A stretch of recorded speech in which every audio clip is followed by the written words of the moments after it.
что, друзья, резко изменилась ситуация. Поднялся ветер и даже немножко пошел снег, что мы не ожидали, потому что это все было вчера, снегопад и прочее. Резко начала падать температура. Мы обратились к прогнозу погоды и выяснили, что сейчас с каждым часом будет падать температура вплоть до минус 28. Такое в Подмосковье встретить достаточно сложно. И мы принимаем решение с Иваном остаться на эту ночь и посмотреть, что получится. Мы достаточно быстро мобилизовались, одели какую-то дополнительную одежду и сейчас будем в срочном порядке, потому что солнце уже садится, изменять наше укрытие. Уже вот это вот такого обширного, скажем так, расточительства мы себе допустить не можем. Мы будем опускать верхнюю перекладину, естественно, ниже, и сужать заднее пространство. Илья, к сожалению, нас покидает, он не может с нами остаться, разделить. Я уверен, что скупая слеза, он хоть ее не показывает, но где-то есть у него. Вот, мы это все дело уменьшим, ну и проведем эту ночь. Я уверен, будет круто. Приключения начинаются.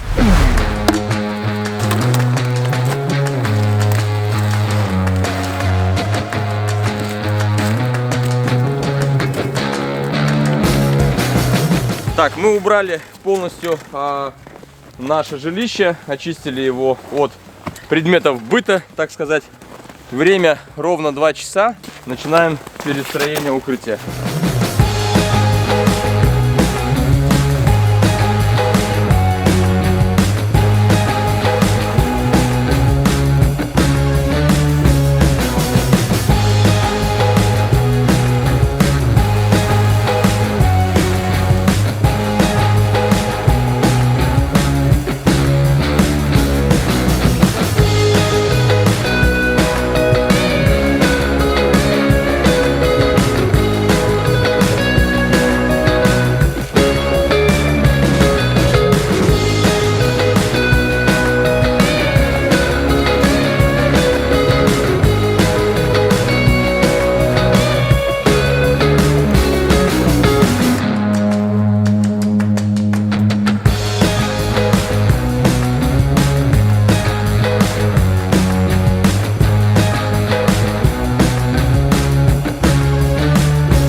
Это, грубо говоря, вы ушли в поход, и у вас кто-то умер. Или его съел медведь. Но у вас осталось укрытие, и вам нужно как-то себя обезопасить все-таки. Несмотря на то, что медведь... Да, что делать в лесу, если один из ваших товарищей погиб? И как увеличить комфорт жилья после этого? Смотрите в данной инструкции. Ваш товарищ был сожран медведем. Не беда! Мы расскажем, как применить его кожу в утепление жилища. Блин, ну это было жестко. Дорогие телезрители, а вы знали, что мясо своего вида усваивается на 100%? Берите всегда с собой слабого. Берите с собой только правильных людей с нужным сочетанием жира и мяса, чтобы ваш дрыг был питательным.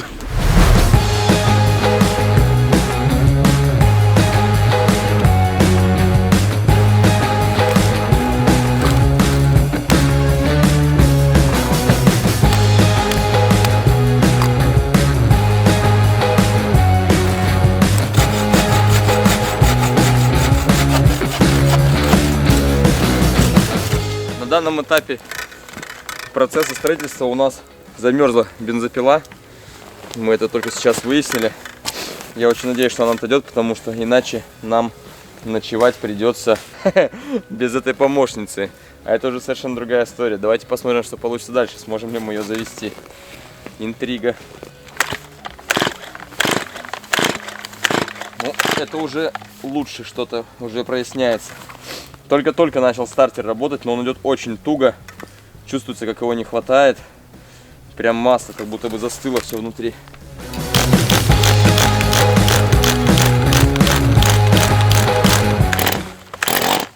О, что-то уже даже произошло тут, какой-то дымочек. Ой, спасительница наша, заводись. А то в минус 28 без пилы будет грустно.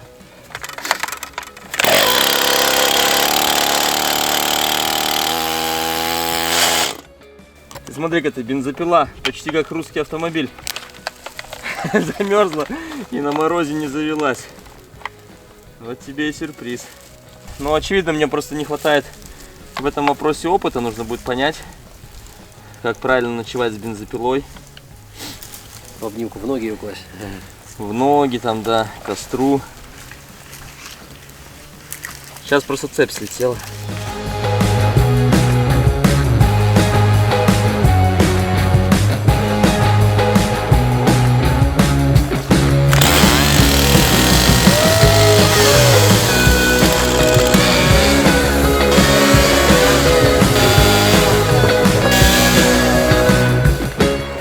Слона-то я и не приметил, посмотри.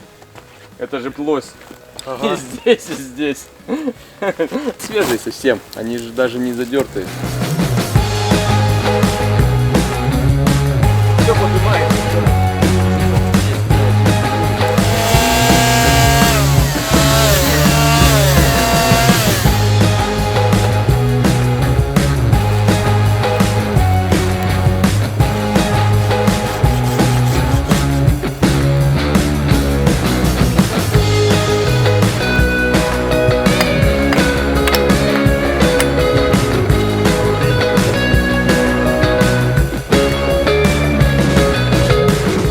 Друзья, время без 10:05. Посмотрите, наш каркас укрытия уже готов. Это наш промежуточный результат. Сейчас мы будем накрывать его пленкой. Идея в том, что с 3 сторон мы усилили каркас, и когда мы натянем пленку, мы засыпем полностью это снегом, тем самым сделаем достаточно хорошую теплоизоляцию по всем 3 сторонам.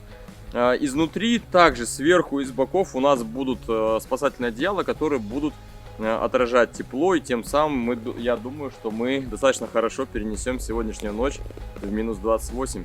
Погнали дальше.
Ну что, друзья, доброе утро.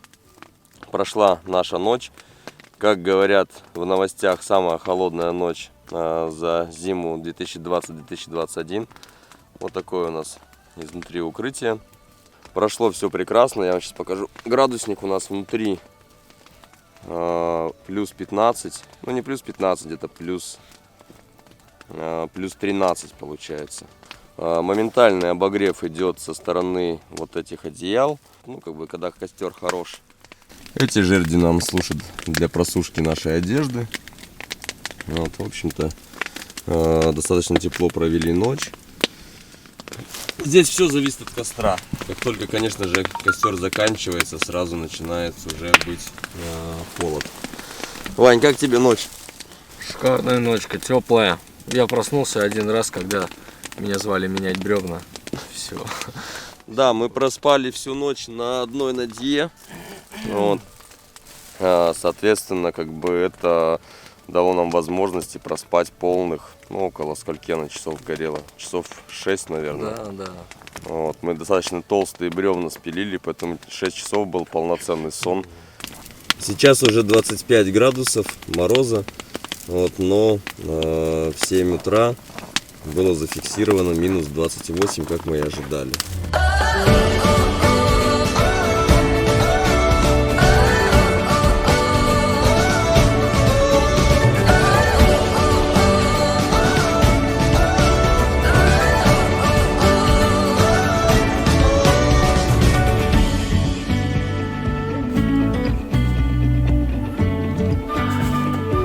Доброе утро, друзья. Минус 25, отлично бодрит. Ну что, друзья, подведем итоги. Мы провели самую холодную ночь этой зимы в лесу. Температура опустилась до минус 28, но мы провели эту ночь с абсолютным комфортом. В нашем укрытии температура в самый жаркий момент, когда костер был наиболее активен, поднималась до плюс 15 и опускалась где-то до 0, до плюс 3. В самую неактивную фазу горения костра. Укрытие, особенность укрытия следующая. Во-первых, это невысокое укрытие, чуть выше моей головы, если я сижу на нижней жерди. Дальше, это конусообразное укрытие с обязательным наличием отражателей.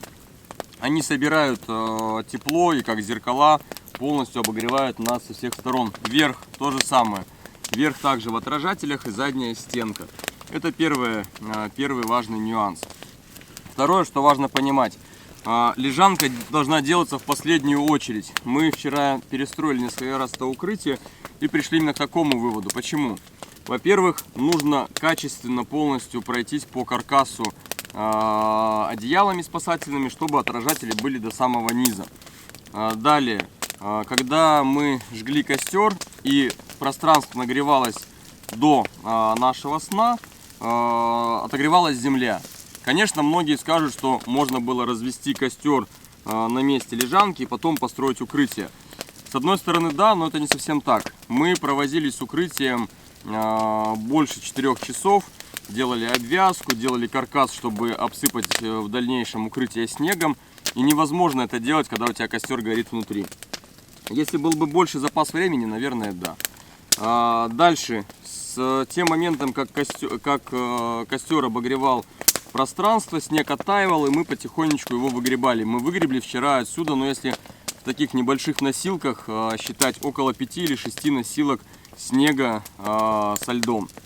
Полностью это все дело обрабатывали лопатами, отшкребали. И в итоге мы добились, что мы прогрели наше укрытие до земли. И уже после этого мы постелили также, значит, одеяло на пол и пленку, чтобы у нас была некая все-таки термоизоляция. И уже после этого мы положили лежанку. Естественно, на лежанке присутствуют у нас коврики-карематы, которые уже являются финальным слоем теплоизоляции. Что касается костра. Костер, ну, в обязательном порядке для нас это всегда, конечно же, надья. Была возможность напилить толстых бревен, и мы проспали за одну надью. Она горела у нас порядка 6-7 часов где-то.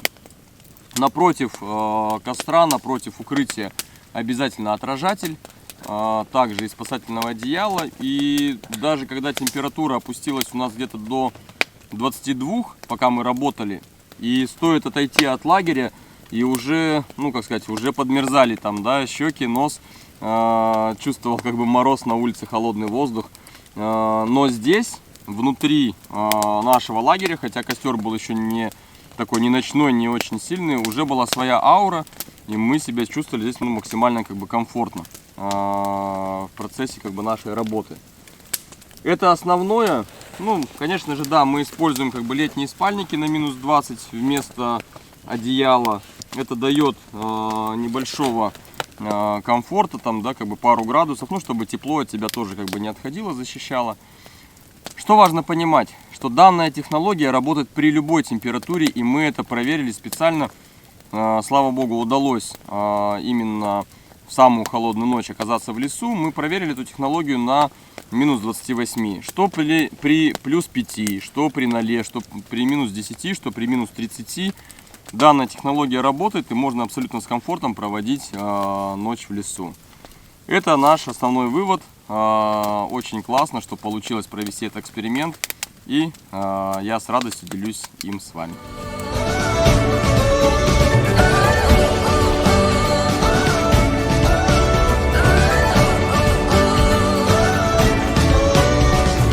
Изюминкой нашего укрытия и всего рассказа явилась вот эта вот так называемая забрала, опущенная пленка до самого низа.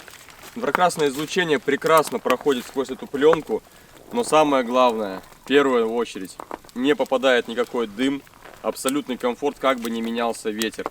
Хотя спорный вопрос, может быть, все-таки в первую очередь то, что абсолютно не выходит тепло. Мы закрывали все вот эти щели, и все тепло, накопленное внутри, оставалось и согревало нас. Утром, когда мы вставали попить чай, стоило только поднять эту шторку, потоки холодного воздуха при уже минус 25 градусов выносил, ну, наверное, половину нашего убежища, выносил это тепло, и мы сразу ощущали этот холод. Поэтому вот это, ребят, это обязательно нужно делать, когда вы ночуете в такую холодную погоду в лесу.